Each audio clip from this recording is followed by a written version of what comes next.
Okay, so for a little background, we have talked to Sister Sparey before on vacation, and that was just kind of like talking about life. That was kind of whatever.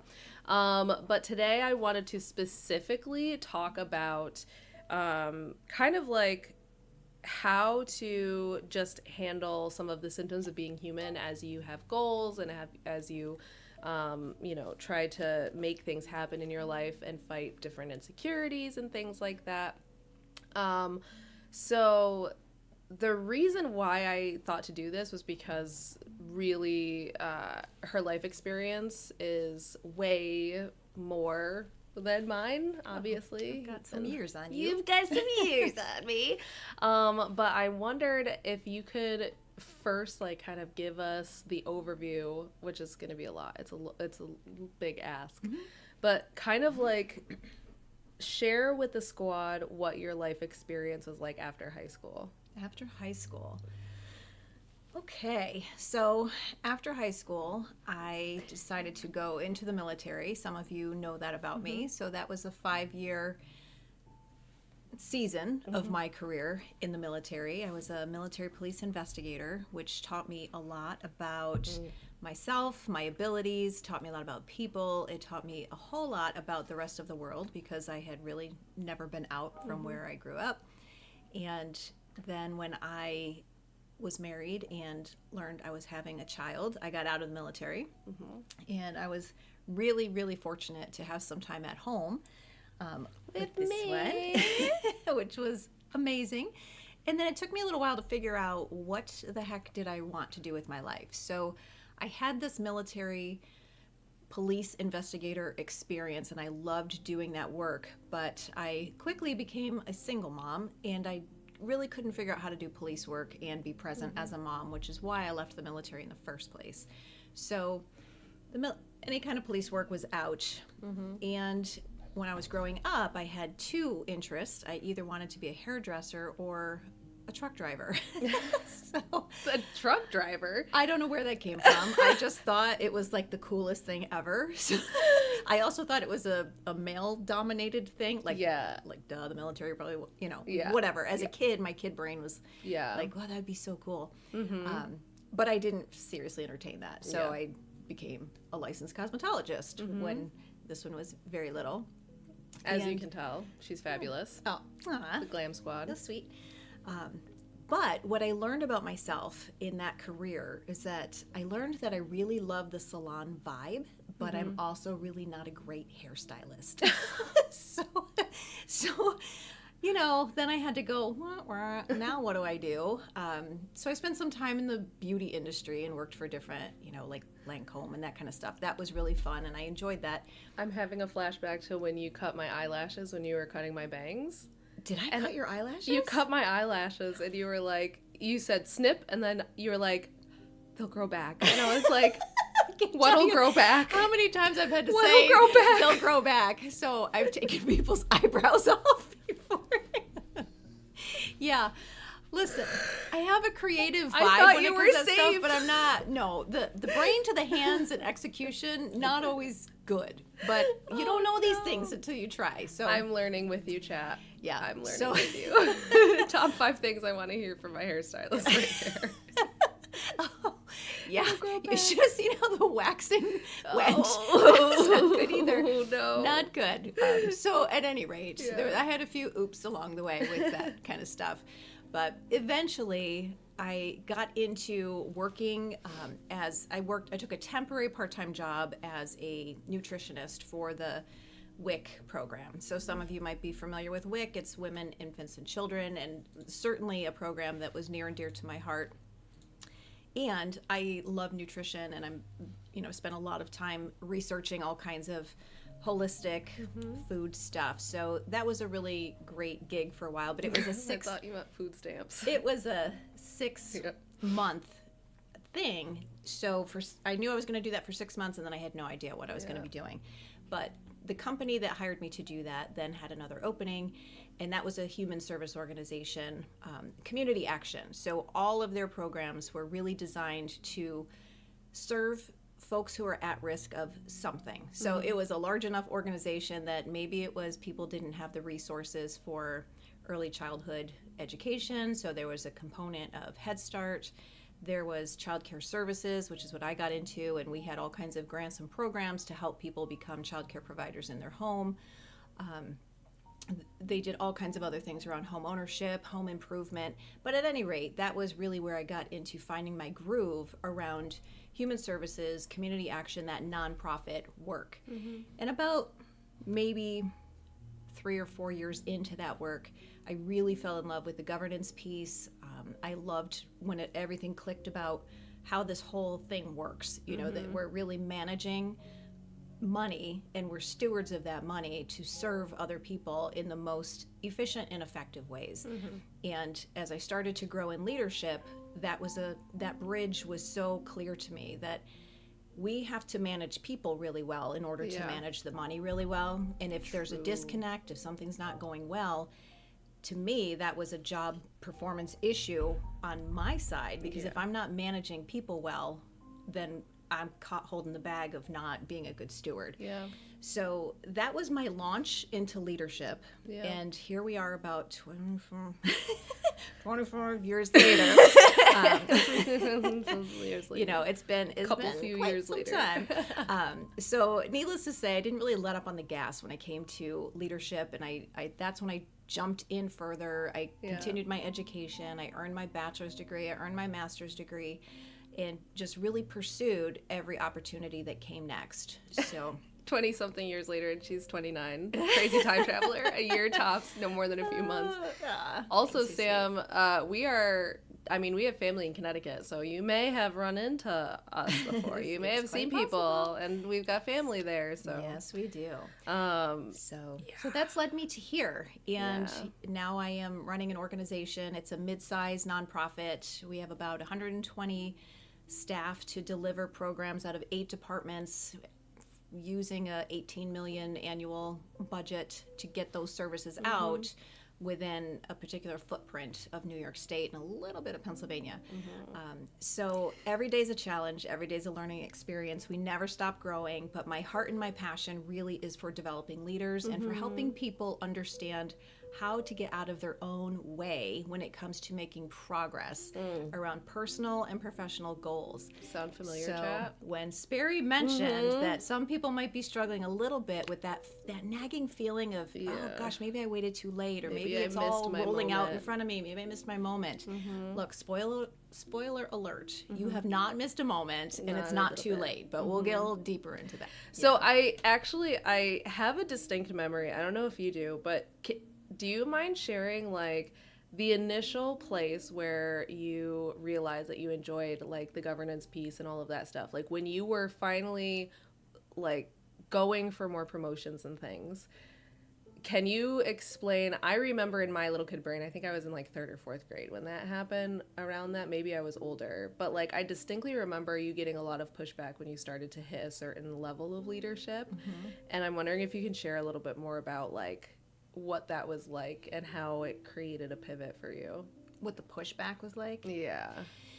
Yeah, so I think probably everyone can relate to, you get into work, you find your groove, and hopefully you find your people, right? You want to enjoy people that you work with. So you kind of get into, I don't know, it's like that Maslow's hierarchy. We all need community. We want community in any environment. So work is no exception. You get into work, you want your community, and you get kind of hunkered in there. And you also get really good at your job. And, I imagine there's lots of people here who just, you master something quickly, and then you have a decision to make. You're either going to hang out and plateau, which there's nothing wrong with that, or you're going to sail for a bit until you want to level up. So, the level up thing just was always in the grind for me. It's like, okay, figure out what you're doing, level up. So when that first leap into leadership, I'm just going to say it's painful. So if anyone's experiencing any kind of pain when it comes to leveling up in anything, I'm just using the workplace as an example, it's pretty normal because you do get pushback. Once you level up, you have a responsibility that comes with that position. And if we try to dismiss that responsibility to hang on to where we came from, then one, we're out of alignment. And then again, being a steward, remember that flow of dollars and resources to go out. Yeah. It's you're in a different phase, and you have to apply new rules and new behaviors to that different phase, but still hang on to who you are as a person. Yeah. And what I see frequently is people will get promoted and they lose the groove of who they are because they try to change who they are to fit the position, which we actually want to reverse that and keep who you are, fit the position, but then you have to grow through. Listen, if you've not been in that position before, and that experience of cutting off certain behaviors so that you can place a boundary, it's awkward, and it does make you feel a little bit like it's glunky. Glunky is the best word. That is the word. Yeah, it's a technical term. Because you still have your group, you still have fondness for people, but you have to separate, and you have to just play by a new set of rules. Yeah. And it can be a little challenging for everybody involved, but as you continue to evolve in your own leadership and you get that confidence, it just gets easier. But if you try to hang on to the past, you can't establish the respect for that new role. Yeah.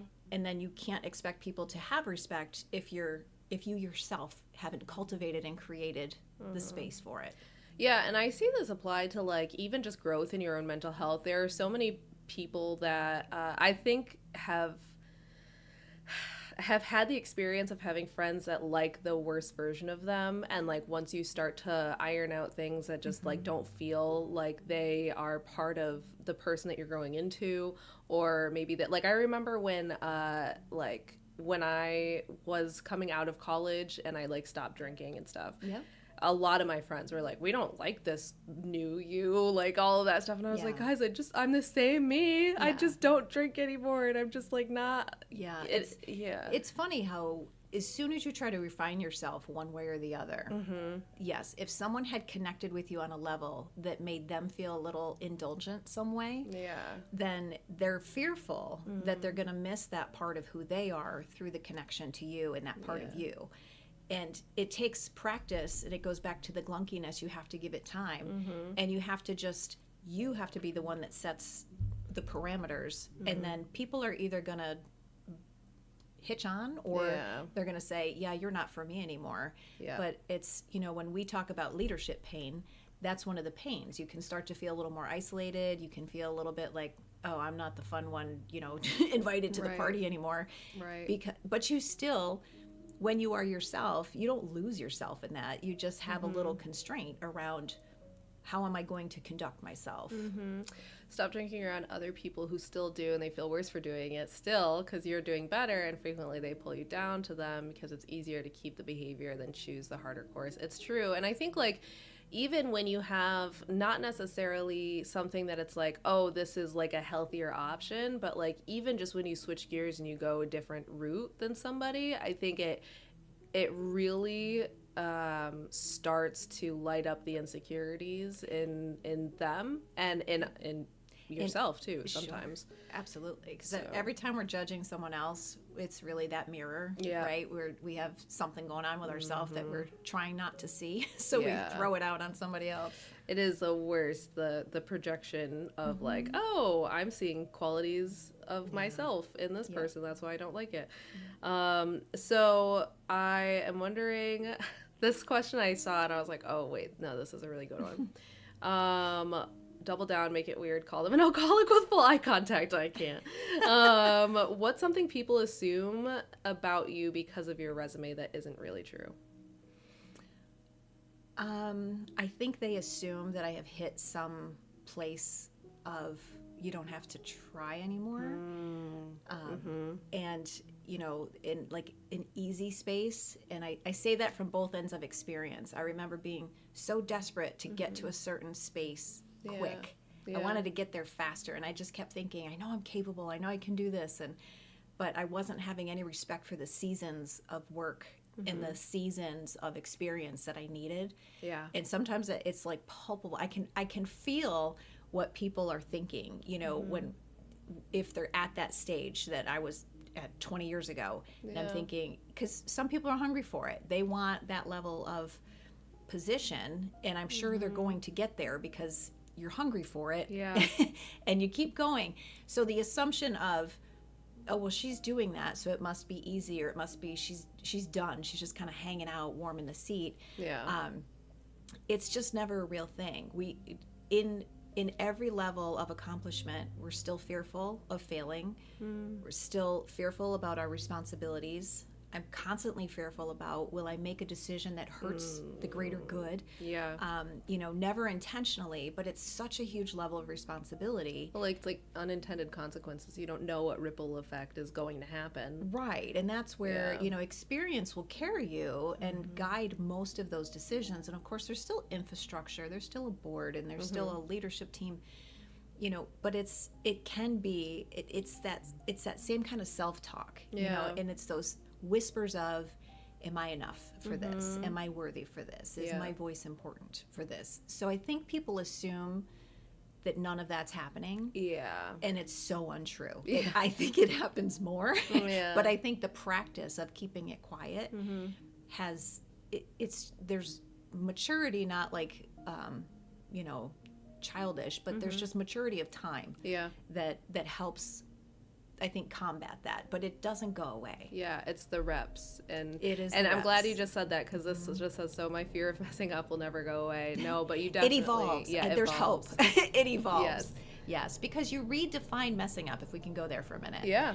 And if we can call messing up failure, is that fair? Mm-hmm. That's what people are sometimes afraid of? It evolves. No. All right, hold on. See, I'm going to be doing push-ups just to explain myself. Here's the thing. Yeah. When we fear failure, we have put our own definition on something that's actually not real. So I'm going to pull a hear me now, understand me later moment. Okay? Hear me now, understand me later. You are the one who is defining what failure is. Therefore, if you are messing up, you're only messing up according to your own standards. So guess what you get to do? Redefine the standard. Yeah. Bingo. Yeah. You get to redefine the standard. So let's figure out why have you put a standard on yourself that is so freaking hard? Or is it a standard for yourself because it's for you? Or is it a standard that you are thinking should be for you because you might possibly be comparing your life with someone else's? Or maybe you've heard messages your whole life from someone important that you're supposed to do something. My therapist says, "Are you shitting yourself?" It sounds like you're shitting yourself. And Yeah. you Don't shit yourself. You don't shit yourself. Yeah, no shitting. No shitting.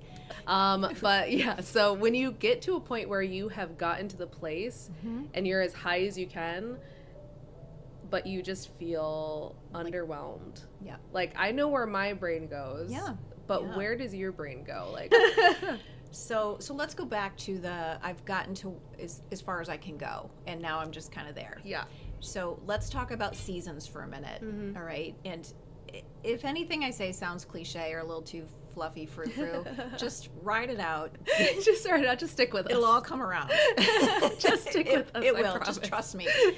Somewhere 2 decades down the road, you're going to be like, oh, I get that frou-frou makes now. sense. Yeah. That makes sense. At any rate, there was a time in the organization where I call it I grew up there. I spent 16 years there really finding my way, and I did get to a place where I couldn't go any further.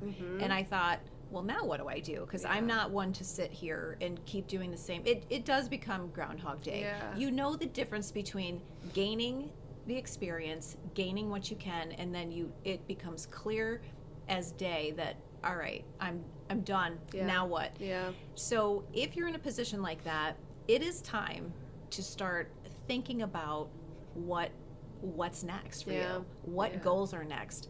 Because even if you're in a profession, I don't know, let's just be ridiculous. Let's say that you're the one that washes the utensils in the scrub room, and now you want to be the brain surgeon. Yep. But even the brain surgeon, after so much time, might feel like, I've been doing this for how long? I am so ready to do something else. Well, then the only one who can make that happen is that person. But the way to figure out what your next step is, you have to get quiet. So we live in so many distractions. Yeah, Right. This is a cool true. environment and this is great. Everyone's connected. But how many things do you have to fiddle with to Yeah. get here? And how many things do you have to push out of the way? And what do you want to bring to the table? Yeah. And we run, and we do all of these things. The only way to really figure out what is next, you have to cultivate quiet space Yeah. where you can stop your thoughts and just wait to see what drops in there. Yeah, And you will be so surprised at what comes to you. that's true. So if you really don't know what to do next, you don't know where to go next, my advice is do something that's so far out of what you would normally do. Like for me, it used to be like people would tell me to go become one with nature, and I had to hold the bad words in. It's like, I don't want to go become one with nature. I don't like nature. We're beefing. Right, just because I was so comfortable being comfortable, because structuring my own inside environment was something that brought me peace, and it was something that made me feel successful even when I didn't have great success. It just made me feel like a Say the grown bad up. word. Yeah, if you're allowed to cuss, it's okay. But let me tell you what happens when I decided to get out of that we all have to get out of our comfort zone. There is something so intrinsically wise about nature, and it will smack you in the face. It will just smack you, and you go, oh, I didn't know I needed that. Yeah, So you have to push yourself into other environments. If you're an outdoorsy kind of person, yeah, and there's something else that you don't do, maybe you don't do one-on-one lunch dates, I don't know, making stuff up, then get on the phone with somebody and say, I need a one-on-one lunch date with you. And I don't care how uncomfortable it is, you do it until you get a breakthrough of creativity. And when you have a breakthrough of creativity, your vision just opens up, and then you can start planning to move into the next thing. yeah. Okay, how do we approach the idea of changing our standards if we don't know what defines our own standards to begin with? Ooh, that's a really good one. Yeah, Can you I take have it. I'm gonna pull a Captain Obvious on this one. You need the quiet space. Yeah. Right. So let me explain, because that sounds, like, well, that's way too easy to say. So You tell us, wise white lady, what is the quiet space? what are the standards that you have for yourself in your quiet space? And I mean this quite literally. Whether you're a morning person, afternoon, evening, it doesn't matter. But you have to make a decision to shut everything down and go somewhere quiet and just sit with that really just uncomfortable space. Yeah. And the longer you sit there being uncomfortable, you're going to battle, like, thoughts come in, and then you just name it and let it go. Let it come in, hello, goodbye. But the more that you practice that activity all on its own, you're gaining so much when it comes to understanding who you are. Yeah. Where did these standards come from? Why did I feel like I wanted to level up? Yeah. Part of that is I found the work interesting, and part of that, like, I want to get there now.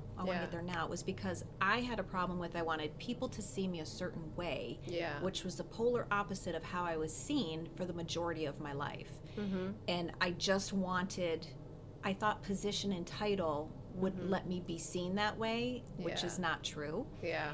We have to do the work on ourselves to be seen that way and understand what the heck is going on in there. But the more we distract ourselves, even if it's good distractions, taking care of kids and cleaning the house and going to work and taking care of parents, whatever it might be, you distract yourself from having to sit with the truth. And I don't know about you all, but one of the things that scares me the most is the truth of my own thoughts. Yes. And they just bubble up very scary. when you're alone and allow them to be there. But it's also incredibly healing when you let it happen. Yeah. But I would say that with the quiet space, the intention of that is not necessarily just to allow yourself to focus. It's kind of the opposite. It's to get you to unfocus. And when you have music or you have any other tether point, it allows you to still have the peripheral stuff going on. So it's still allowing you to escape the quiet that she's talking about, Fox. So I am like a visual person. I see the mind as like a big ball of yarn, and I just am constantly, or like a tapestry, and I'm constantly like pulling threads. So that's what my quiet space looks like, is like I'm trying to figure out, okay, here is like with Welgo's his question if we're going to try to figure out what it means to define our own standard, we have to first understand why our current standard exists. Is what it is, right? So you have to start there. yeah, so you think about what your standard is, and then you start to pull the thread of like, okay, well, a question that I'll ask often is like, where did I first learn that this was something that existed? Was it in a show? Was it my parents? Was it a friend? Where did I first learn that this thing exists in the world? Right. Where did I see this happening? Did I have somebody, imply that this was better than another option? Or did I have other desires that I felt were shameful and I didn't feel like I could explore those? So you continue to pull more and more and more. I feel like the point of what you're saying right now is that you have to give yourself space and develop the ability to find thoughts that resonate emotionally. I feel X about Y because Z. And you have to know if Z feels like it's the reason or not. I think that's a great summary of that thought. And it also, we do need that affirmation, confirmation. We need acceptance. And sometimes we're so desperately out there seeking acceptance from community, which we need community, but we need acceptance to come from ourselves. We need acceptance to come from the understanding. And another spoiler alert, as far as who we are as humans, we just think we're supposed to know things at every stage of our life. Yep. And that's not how this game is played. We are learning about it through every phase of life. Sorry, guys. Dogs just scared me. Postman. So Guys, it's fine. as They we're come every day. Sometimes we put that pressure on ourselves. Like, how come I don't know this about myself? Or, have you ever had a good ugly cry where you're so frustrated because you just can't figure out why do I feel like this? Yes. But we have to ask ourselves that and then sit with it and then be okay with, I'm in the process of figuring it out. I'm in the process of learning that. And when you get into that quiet space, you get those downloads that give you little whispers. Yeah. It doesn't give you the whole puzzle. You're not getting it all at once. Yeah. But it's enough to help you keep navigating so that well, which direction do I go for this particular season? What do I want to do right now? Yeah. Can I just tell you one thing about, it kind of goes back, well, it's for the whole conversation, but it goes back also to how do you know what your standards are? This was maybe, 8 years ago that I was sent to go to Florida for something work-related, and I thought, well, I'm in Florida. I happen to be here. I think I'll go outside. I'm an early riser. So I went outside to sit on the beach early in the morning, and I figured I'll just watch the sun come up. Yeah. Not something I do here in the middle of where we live. We don't have access to a beach, No. And in my earlier beach days, I was never there that early. Yep. So at any rate, I sat there just thinking, that'd be nice. Yeah. I don't know what the heck was going on. I don't know if it was just spiritual, if it was just me, not having that experience very much. I think what it was is because it was the novelty of not doing it every day. But there's something incredibly powerful about watching a sunrise and a sunset. But watching the sunrise over the ocean. Oh, yeah. It just there were so many feels and it opened. I felt like it just was popping corks off in all these parts of my brain, or like with your yarn analogy, pulling out all these pieces that just never happen anywhere else.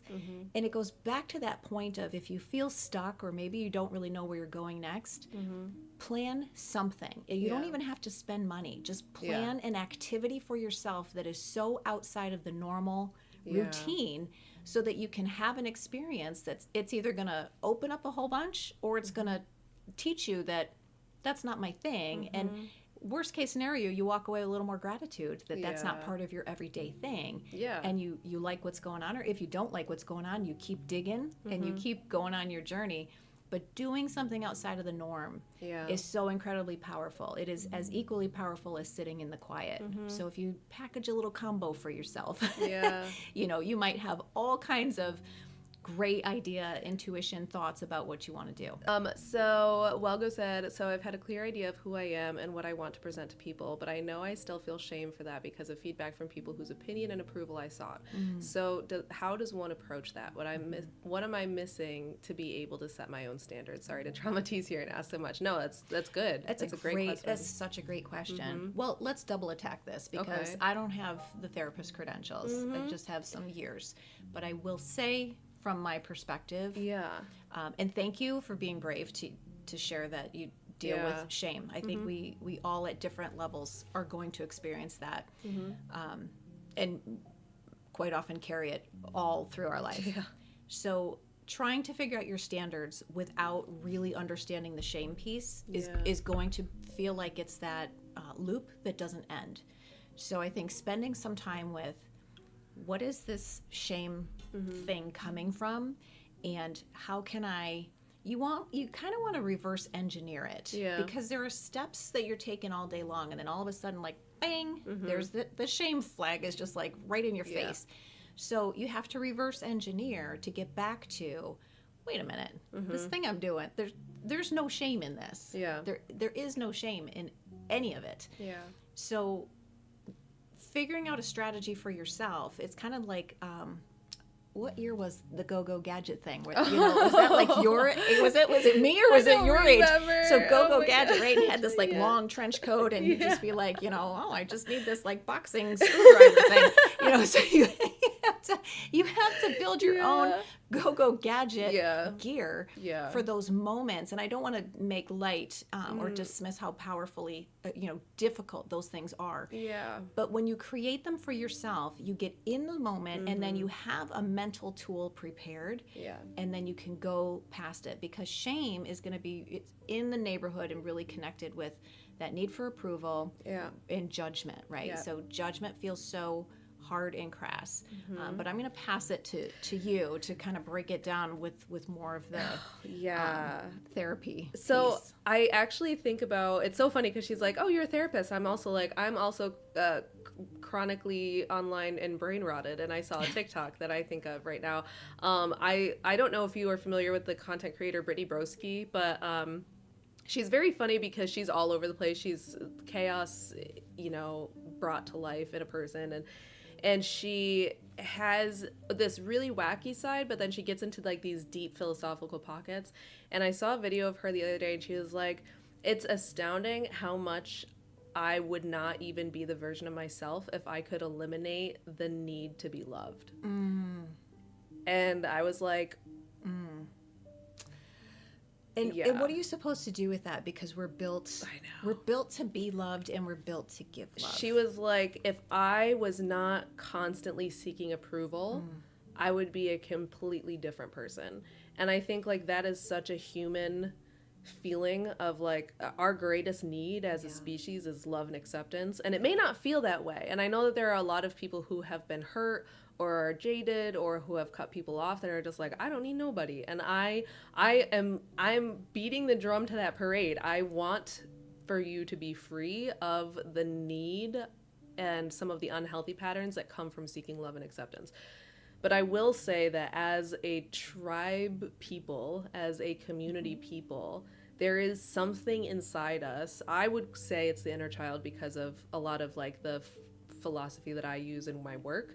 But there is this piece of us that's just like constantly like, hey, I want to connect with you. I want to be loved by you. I want to know that I'm contributing something worthwhile. I want to know that people believe in me or just really see me and like respect the work that I'm doing.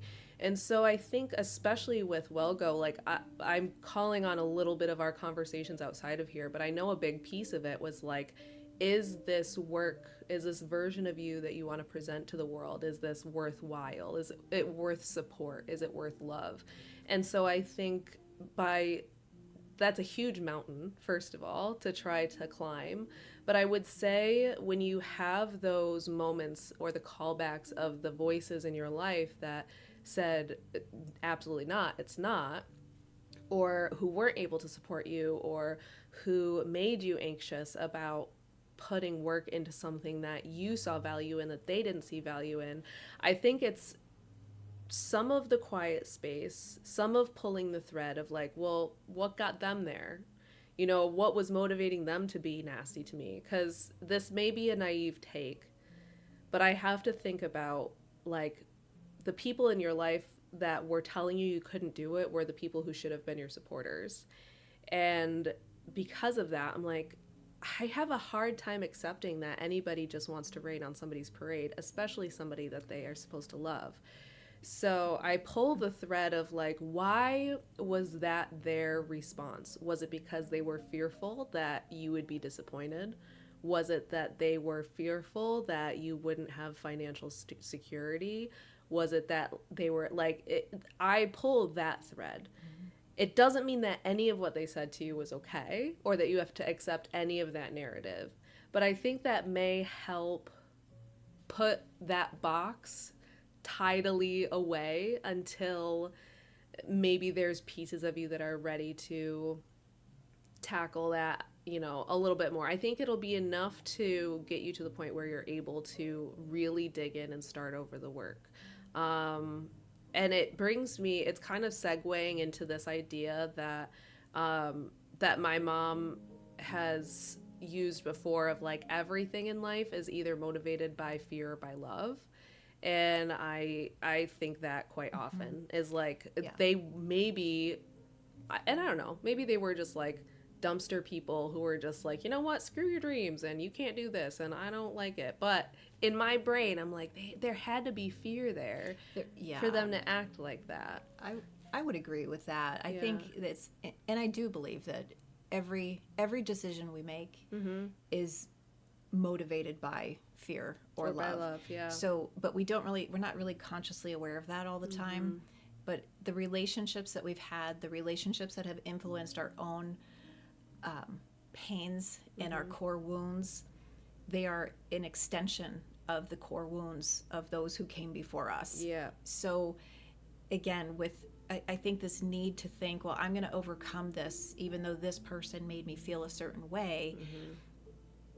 It's still motivated by fear. That's not a loving motivation. Yeah. So, you know, one of the phrases that used to really tick me off was people would just say so flippantly, would just learn how to love yourself, you know, and you'll just be fine. That makes me so mad too. Right? But I didn't know how to ask questions, and I didn't even know what that meant. Yeah. And I didn't recognize that I had no idea if I even loved myself or not, because I was like, such a foreign concept. Right? Can you someone help me understand? Yeah. And as I've gotten older, it has started to make sense. It's really just starting to come into focus, even in the last maybe 5 years. Yeah. And strangely enough, in the last 5 years, 5 years ago, I got ill. Yeah. Really ill. Yeah. And I've been on this healing journey. So this focus and clarity that's come through that healing is what's just started to like zip the blinds open. Yeah. And what happened in that window of time as well, losing my dad, was that I was going through a season of grief on top of a season of illness. Yeah. And it just kind of all, like, I had become so masterful at compartmentalizing all of those pains. And again, as you get older, you start to master things. And I'm not saying that's a good thing to master your pain, but I had figured that out. Yeah. And then there was nowhere for me to, it was like the dam broke, right? Being sick made it break, grieving made it break. Yeah. So putting that back together over years has really finally started to pay off in seeing some of the things I wish I saw earlier. So on that whole need, do you love yourself? When you pay attention to that, you really do start to come from making decisions out of a place of love. Yeah. Because you realize, and we all need a benchmark. What does that mean? No matter what anyone's belief system is, it was very helpful for me to get a biblical context of love. Yeah. Because all I had known was worldly human love, which can be it can be conditional, it can be warped, it can be all the things. Yeah. But when I read the definition of what love is, and I don't know, probably 9 out of 10 couples read it at their wedding, and then quickly forget about it. But when you look at love as being patient and it's kind and it's not holding record of wrong, and it's not envious, it's not boisterous, it's not self-serving. in that quiet space for me, starting to focus on, if I want to know love better, then I have to take each element of that definition and think about, how am I demonstrating that? Myself. Am I giving it to myself? Am I giving it to someone else? And let's just go with another cliche thing, but you can't give someone something you don't have. Yeah. But we can be so good at knowing what to say and looking a certain way, so that we look away, that we would get acceptance and approval. Everybody's mastered this probably by the time you get out of kindergarten. Yeah. Right? So, true. So no matter where you are in the phase of life, we're also good at the things that keep us broken. Yeah. And we need to get better at the things that make us whole and loved. Yeah. No, that's so good. And it really is such a hard thing to confront, the way that you regard yourself, and like the 100%. Way that you see yourself. You're like, 100%. Oh my gosh, I don't know how. And shame to do this. Shame was one of those monkeys for me that I didn't know there was a name for it, and once I figured it out, I was like, oh, that's my biggest enemy. And it'll rear its head from time to time, because it really does. But when you have strategies to name it and recognize it and say, does this belong here right now? Or is this coming from a fear-based place? And it's in my way because I'm trying to do something different. You just get in relationship with yourself in a different way that helps you be more honest about who you are. Oh, ops, Sister Sparey's. We don't have enemies anymore. They're ops. So shame is your biggest op. My bad. Oh my gosh. No, but I also, on top of trying to iron out this really complex relationship with self, I think that that's an ongoing thing that we'll practice for the rest of our lives, you know? I also would say, specifically to Wellgo, but to anybody else that is kind of contending with the fear of, either the fear of getting started or the shame of, not having supportive voices in your life before, there are two things that also are a little bit of cliche. We sound like two motivational speakers, but it's okay. It's kind of the vibe. There are worse things. It's kind of the vibe. There are two phrases that I really lean on often, and the idea comes from, like, humans don't like question marks. We want to wait until we feel ready, and we have all of the assurance that I calculated my success well, that we're really trying to kind of like look before we leap. So the two phrases that I really like, one is do it afraid, and one is speak up even if your voice shakes. So that's like one of my live by sayings, one of my life mottos, that the speak up even if your voice shakes and thick skin soft heart, those are my two like life philosophies that I hold on to. But the speak up even though your voice shakes, that came into my life when I started to, I was like a non-traditional looking young woman, and I was stepping into an administrative role that put me in rooms with like business people and, the stereotypical, like, usually like older white man in business. And I was just like, nobody is going to care about what I have to say. I already had a lot of my own preconceived notions of like why I was not somebody that people were going to respect right away. And so spoiler alert, they did. I was very pleasantly surprised. There were some outliers there that were just like, okay, you're a dinosaur and you need to retire. But I was pleasantly surprised. And also I was like, I'm going to speak up even if my voice shakes, because I'm not trying to blend in with the typical business person. I told her she looked unprofessional. Abso was my client who said, he didn't say I looked unprofessional, but he was the one who said I looked impossibly competent, because he's like, how old are you? Like, he did ask me my age. But I think, like, if I'm already setting all of these reasons, this is going back to the standard that we have. I'm already setting so many reasons of like why I'm immediately going to fail.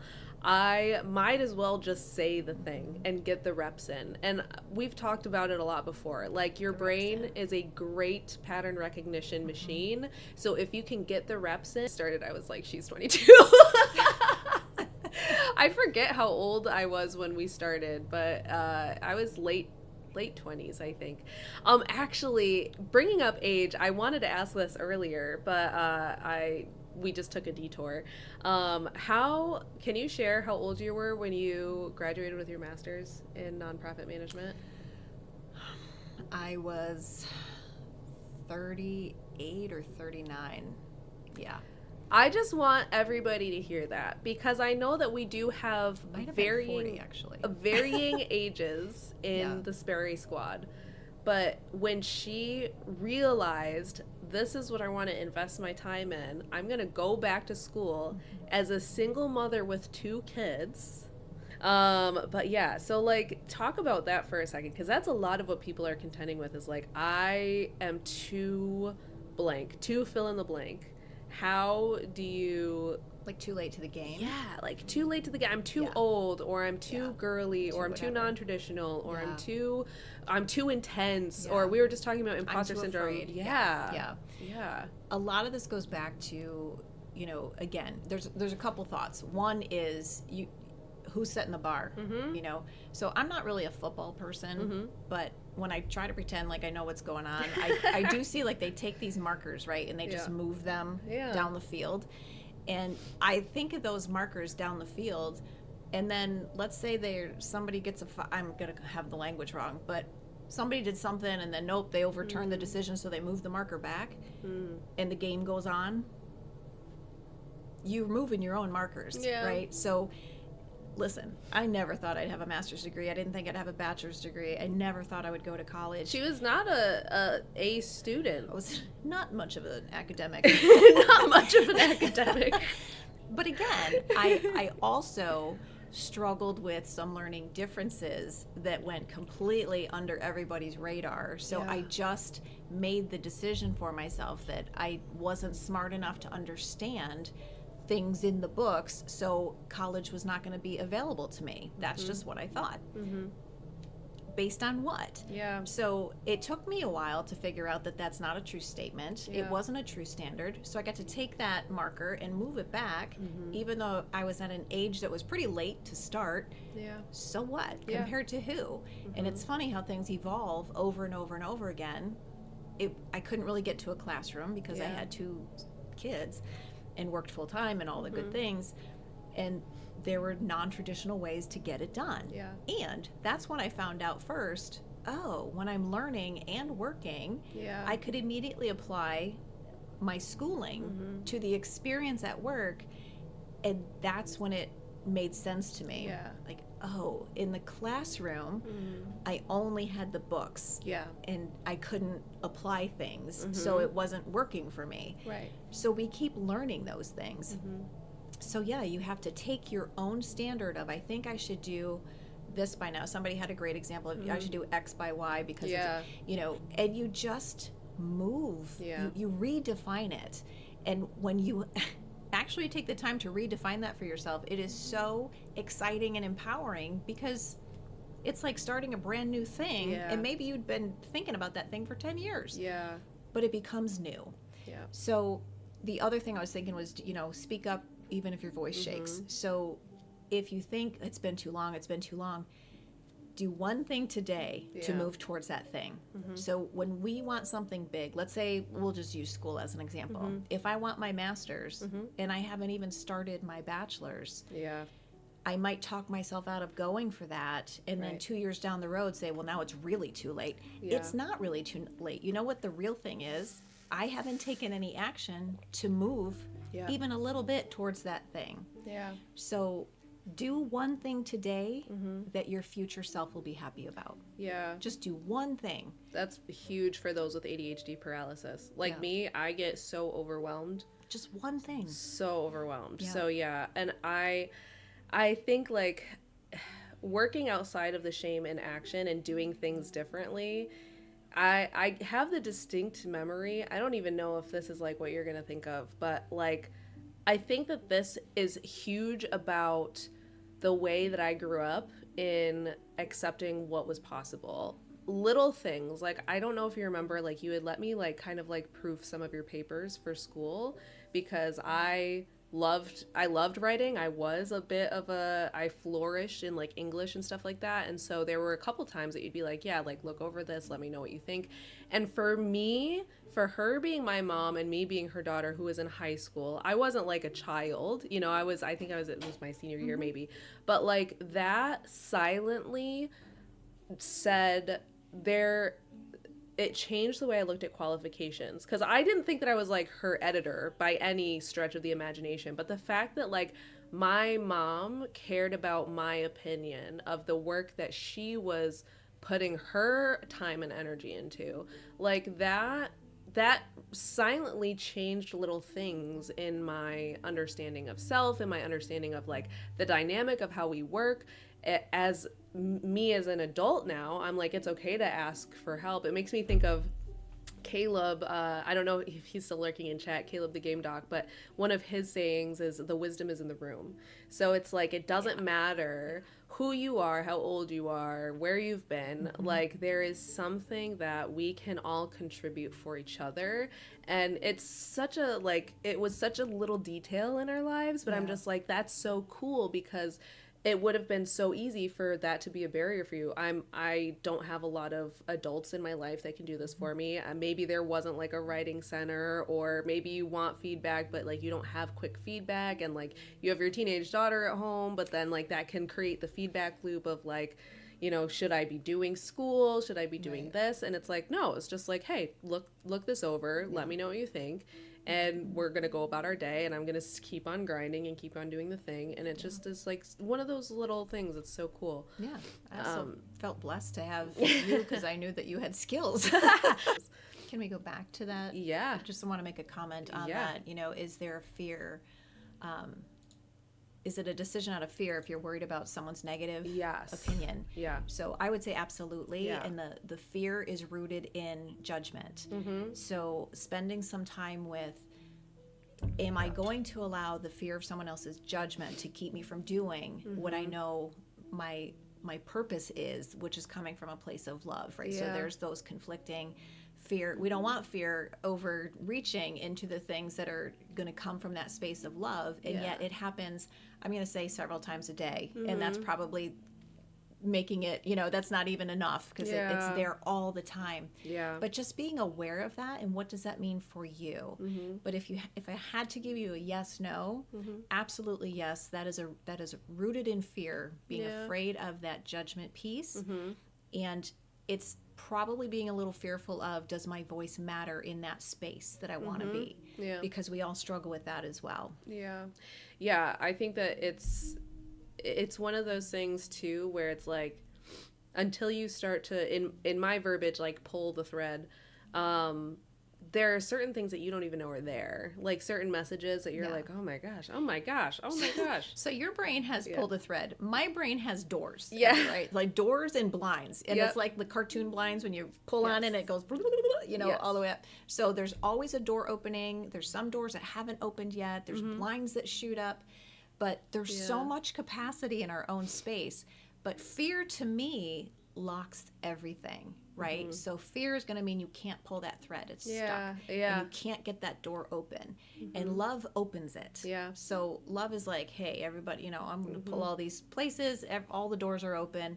I have access to things. I have access to things. And it's all in your own mindset. And if you're not nurturing your mind with like a love bath, a love bath, then that's what you need to do to nurture it, to see what door can I open today that I didn't even know was there. Yeah. And it starts to then, instead of saying, I need to stop being afraid of this, because again, expertise in being fearful.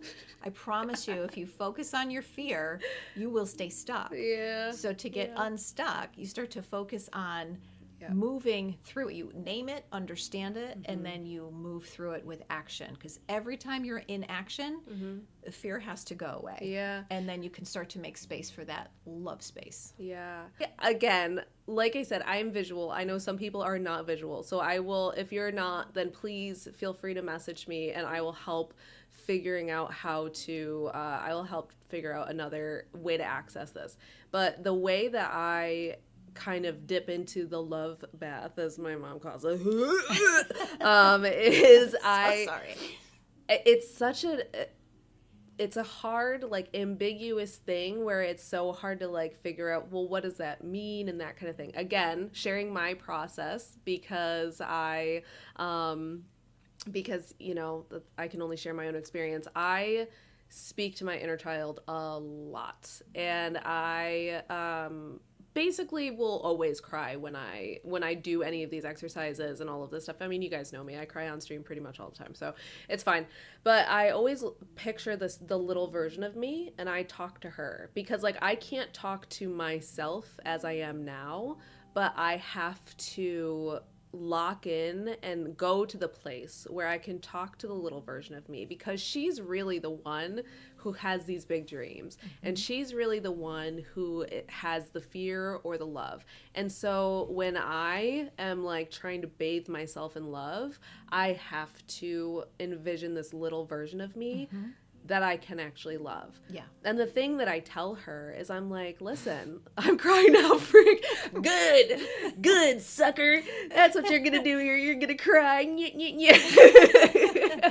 Anyway, but I would say, like, So true. she got me, chat. Doing that is so huge because a lot of times we need the messages that we have never expressly heard. I was very lucky. I had a family that made me believe in myself maybe a little too much, because they truly made me feel like I was God's gift to earth, and I was, like, super special and super talented, and super all of you are. you are. She's like, no, we were not disproportionately praising. We were appropriately praising. Yes. But I will say a lot of it is like, hey, like, you're not silly for this dream, and, like, you have all of these positive qualities, and you can do it. And even if, like, this is the tricky one, even if you fail, or even if it is a false launch, or even if you don't get the evidence of success that you are fabricating in your mind, again, because we, just as we define failure, we define success as well. Even if none of the things take off, you still have to return to that little version of you and say, like, man, I'm so proud of you. I'm so proud of you. Right. You tried. You did the thing. Yeah. Like, you really, like, worked hard at it, and, like, you put so much effort into it, and I'm so glad that you gave a fraction of yourself, and you made yourself vulnerable, and you put something, you contributed something. Like, it's so important. On that note, okay, so first of all, golden strategy. If you are going to figure out how to be kind and loving to yourself, I love that idea. Look at that little kid version of yourself. Listen, if you can be mean to a kid, just go away. Get out of here. Get out of here. Right? Because no one's going to be mean to a kid. But then we get in this adult body and we just start being mean. We were mean to ourselves, and it's real easy to just throw it everywhere else. But the other thing I want to say, we need to redefine, like, I love a good F word, so we're gonna love a good F word. We're gonna redefine an F word, okay? So we are all afraid of failing, and as we're redefining that standard and you're moving your marker, something, when you are having this, I need to talk to my younger self and this kid, I want you to get there, do it at least once a day. Because if you're struggling with any of this stuff and you're like, yes, give me all the strategies. You need the reps. Do this, like, talk to your younger self at least once a day. And specifically around failure. Right. Raise your hand if you love Post-its like I do. I love You need to get some Post-its. And I want you to think about, if you're afraid to do whatever that next thing is, and some of that's tied to failure, I want you to name what that thing was. So, let's say, all right, failed relation. I'm just going to take failed relationship for mine, because there's some to pick from. Talk about shame. That's still probably my biggest shame bucket is failed marriages. And there's a lot of reasons that I've come to understand about myself as I got more loving and accepting. So if I had a Post-it that said, okay, I want to say I failed at that, take the word fail and replace it with learn. That's good. So in my marriages that didn't work. Instead of a post-it, I failed at this relationship, I learned that I chose wrong. I learned that I'm not less valuable because I didn't pick right. I learned that God will bless me with amazing children, even if the spouse was wrong. So Here. get rid of, every time you get that failure thing, immediately throw that F word away and put learned. What did I learn? Because failure needs to be redefined. None of us are failing at anything. We're learning. Yeah. But because we didn't learn in a way that was pleasing to us, we call it failure. Oh, frick away. So we need to just stop with that. Yeah. And if you can do that, you're building a platform to be loving to yourself. And then you look at that little kid and you're just like high-fiving that kid, like, look at us, you know, look at how much the stuff we're doing. Yeah. It's learning those things so that you know either I will do this again or I won't do this again based on what I learned in that experience. Yeah. Sometimes it's just like, okay, 0 out of 10 would not recommend. Let's move on. Because it's like, that is the way to get out of the shame spiral, I think. It's like, oh, not if I have anything to do with it. Actually, Mr. Sparey and I, we talked before we got married about just like a lot of the things that we were able to learn from our parents. And there have been a couple times that my mom has literally like speaking candidly, just like said like, look, I'm sorry for some of those things. Yeah, I'm sorry, and I'm I'm just like apologizing. And I'm like, Mom, you're literally the best mom on planet Earth. Like, I literally would not have chosen any other way to grow up and all of that stuff. And don't cry, because I'll cry. And they're already right there. Right, yeah. But Mr. Sparey and I, I don't know if this is just used in the churchy context, but I love the idea of parents allowing their ceiling to be their child's floor. And like, there are certain things that my mom experienced that I don't have to let curiosity get the best of me, because I'm like, oh, there are certain things that she actually knows. And once your frontal lobe actually like closes and develops and your brain is like a finished work and it's not still developing, you realize that your parents aren't stupid. And like, you actually can, like, there is a developmental thing that happens in teenage brains where they literally think that their parents are dumb. And some people, I see Fox in the chat. Some people, I'm going to be honest, some parents are just kind of dumb a little bit. But some of them have really great, I was going to say, well, I know that there are a couple people in here who do have parents that are just not always the best, you know. Again, they're probably a little more motivated by fear than love. I think that that's what it comes down to, is that I have a very love-motivated mom, and I think some people have fear-motivated moms, and it makes people a little monstrous, and they are not their best selves. And, you know, I'm sorry, your generation gets a bad rep. Your generation and the generation before you, I will say, gets a bad rep, just because not everybody is open. I think open to learning is a thing. I know one of your like core values is like learning and curiosity. Like, you love continued learning, and I think that that's a big thing. I've heard when you stop learning, you start dying. Yeah. Our generation didn't have TLC. It came along with you guys, right? So that's what we were talking about too. I in Amy's stream the other day, I think it was Blood Bunny, was talking about dealing with some concerns that were not really kindly voiced from an older family member when she was taking a next step in her relationship. And I was just like, to be honest, there are some people that you just have to say like, okay, thanks for the feedback, and keep it rolling, because you're just not going to convince them. I mean, ultimately, it's not even about you. So I hate to be the one to break this down, but they're not not thinking about you. They're just thinking about them. Yes. And it's, you know, again, it's people are hurt. The amount of the population that is walking around wounded, they're just bleeding on everybody. It's all of us. We just have to, we're all at different levels of keeping it under control with our own understanding or lack thereof. Ooh. Yeah. I see you, Doodle. This is kind of a little bit of a pivot, but this is a question I really, really, really wanted to ask you, because I think it's going to be a really good one. What was the hardest restart you ever had to make? The hardest restart? I think of two. Is that That's fine. okay? So the first one was, I was in the military for 5 years.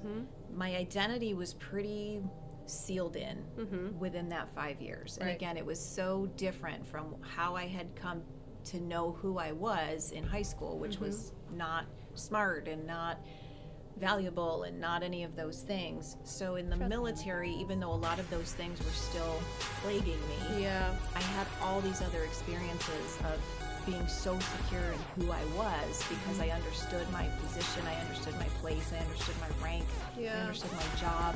So my identity was so crystal clear. Yeah. And I remember I got out on September 3rd, Wow. and on September 4th, I was lost. Yeah.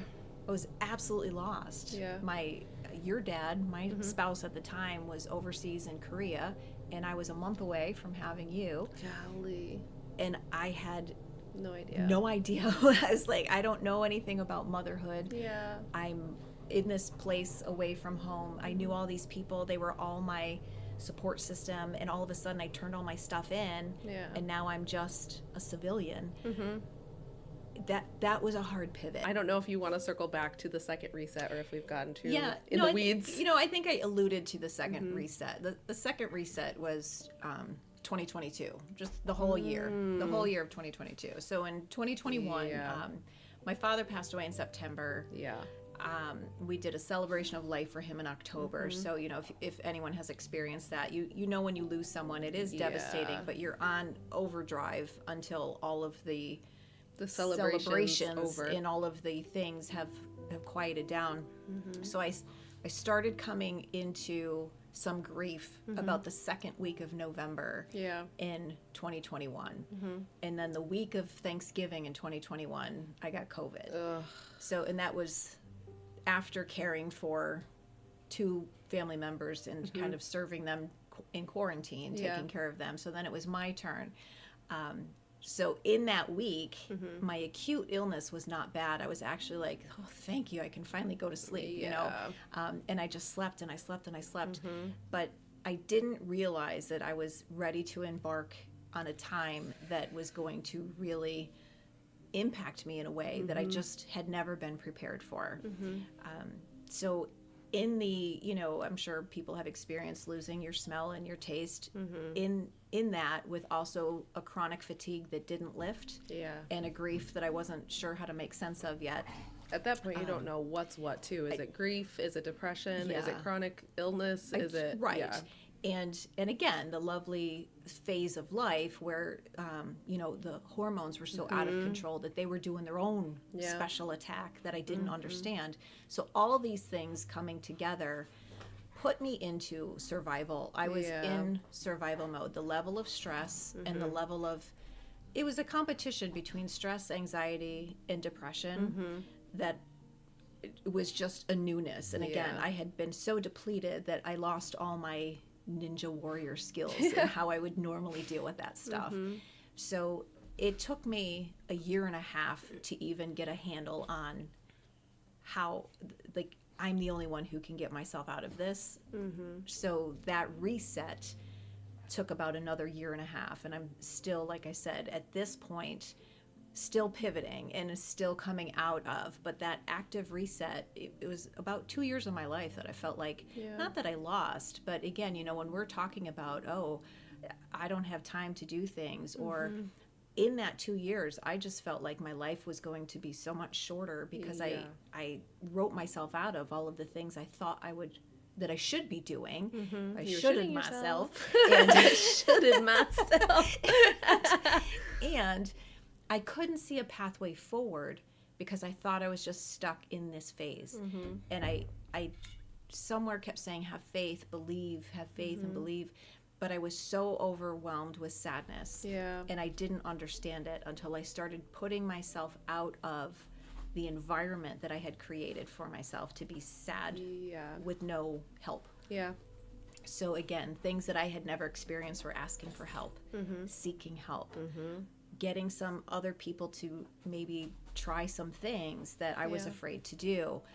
Interestingly enough, one of those things was body work because I was like, no, that's scary. I We don't like do that. No. But I found someone who was a fantastic, lovely practitioner, and the whole exercise that she brought me through was very much about speaking to my inner child, that little girl, right? Because I was dealing with like pain beyond belief on top of all of the other things, and it was the first place where some of that pain started to lift. So understanding how to give grace to yourself, but also not get stuck in the fear of I'm never getting out of this. That was a hard, long reset. Yeah. And I still see myself very newly out of that, but it's given me a different kind of experience, wisdom, and confidence to talk about it for people who might still be in something like that. That all I want to do is give hope and some promise to someone who might be there, because I remember how damaging and devastating it was, and scary that I could still show up somewhere and just look perfectly normal and seem perfectly fine. Thanks so much for listening to this Sparey session. Stay tuned for more content or join us live on Twitch Sunday, Wednesday, or Friday at 8 p.m. EST.